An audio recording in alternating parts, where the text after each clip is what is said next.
السلام عليكم ورحمة الله وبركاته، كما عودناكم في ملتقى علي بابا نستضيف الأستاذ الغني عن التعريف الذي قدم للأرض وجبات طازجة وغيرها كفاية من وجبات الإنسان، ليعرفنا عن أقدم مهنة عرفها الإنسان مهنة الدفن، مع الأستاذ الكبير قاوي الحزين. أهلا وسهلا بك أستاذ سجاد، وأشكرك أنا طبعا على هذه المقدمة الجميلة والثرية. أهلا وسهلا. سؤال: شنو شعارك بالحياة؟ والله شعاري بالحياة أدفنهم ويدفنوني.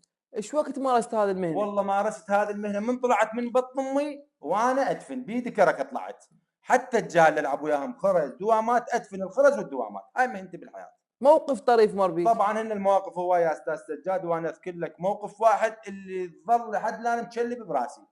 الساعة ب3 بالليل وندق علي الباب، أفتح الباب ما أفتح الباب، قول فتحت الباب شفت لك ناس أساتذة لابسة قوط مثل هسه حضرة جنابك ونسوان وياهم، قلت أنا ما معقولة